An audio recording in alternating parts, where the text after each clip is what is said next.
आपके सवाल इसी से संबंधित। ये लगातार सवाल अंकिता भंडारी केस में रहे कि भाई वो वीआईपी कौन है और क्या किसी पार्टी से उसका संबंध है, और अब सजा भी हो गई है, लेकिन इस सिलसिले में कोई जवाब नहीं आ पाया। मैंने जैसा कि कहा कि स्वागत है न्यायालय की इस फैसले का, क्योंकि न्यायालय को जो बताया और दिखाया गया उस आधार पर तो न्यायालय ने सही फैसला दिया है, लेकिन इसकी जांच का दायरा व्यापक होना चाहिए था। हम यही कह रहे हैं, हम इसीलिए सीबीआई जांच की मांग कर रहे थे, क्योंकि जो उसकी चैट में क्लियरली वो लिख रही है कि किसी तथाकथित वीआईपी के आने की यहां बात हो रही है और मुझ पर दबाव बनाया जा रहा है कि उसको एक्स्ट्रा सर्विस देनी है, यानी कि सेक्सुअल सर्विसेज देनी है और 10,000 की पेशकश हो रही है उसके बदले। लेकिन मैं यहां पर आपसे कहना चाहती हूं कि अंकिता तो चली गई, उसको तो हम नहीं बचा पाए, लेकिन अंकिता इस पूरे प्रकरण में उत्तराखंड का मस्तक जो है इतना ऊंचा कर गई। वो पूरे देश और दुनिया में ये संदेश दे गई कि उत्तराखंड की महिला अभिमानी होती है, स्वाभिमानी होती है और अपनी अस्मिता के साथ किसी भी प्रलोभन में या किसी भी दबाव में वो नहीं सरेंडर करती। ये एक सिल्वर लाइनिंग इस केस में जरूर आई है कि उत्तराखंड की मातृशक्ति का माथा 56 इंच का सीना हो गया है।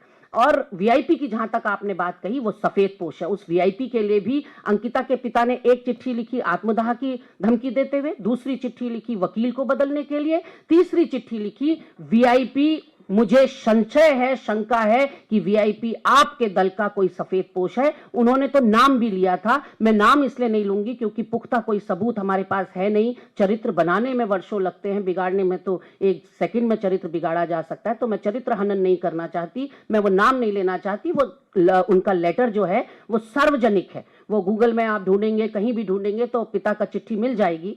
और चिट्ठी में वो साफ तौर पर नाम लिख रहे हैं, बड़े दिग्गज नेता का नाम है। और सारी कवायद जो ये पहले दिन से मैं कह रही हूं सबूत और साक्ष्य नष्ट किए गए, वो इसी वजह से, क्योंकि भाजपा का दामन एक बार पुनः संजय कुमार के बाद अब फिर से दागदार होने को था। मैं एक और मामला ब्रजभूषण शरण का तस्वीर पूर्व भाजपा के सांसद की है। इस मामले में भी आपको मालूम होगा कि दिल्ली पुलिस ने शिकायत लेने से इनकार किया और दिल्ली पुलिस ने एफआईआर नहीं की थी। विनेश फोगाट और हमारी पहलवान बेटियों की एफआईआर सुप्रीम कोर्ट की दिल्ली पुलिस को लगाई गई फटकार के बाद होती है, लेकिन उसके बावजूद भी कोई पूछताछ नहीं। इस पूरे मामले में एक नाबालिग बेटी ने भी अपनी शिकायत की थी, पोक्सो कानून के तहत शिकायत दर्ज हुई थी।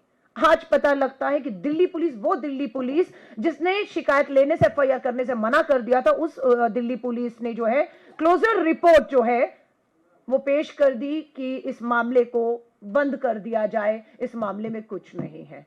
तो आप ये देख रहे हैं, जिस देश में पुलिस पीड़िता नहीं सरकारों के साथ दबाव में काम कर रही हो, समय पर सबूत ना जुटाकर ना पेश करती हो, जिसका लाभ अदालतों में अपराधियों को मिलता है, तो आप सोच सकते हैं। इसीलिए मैं कह रही हूं, ये बड़ी एक चेतावनी, रेड अलर्ट मैं कहूं, खतरे के निशान से ऊपर भारत जा चुका है। भारत बेटियों के लिए अब सुरक्षित नहीं रहा है।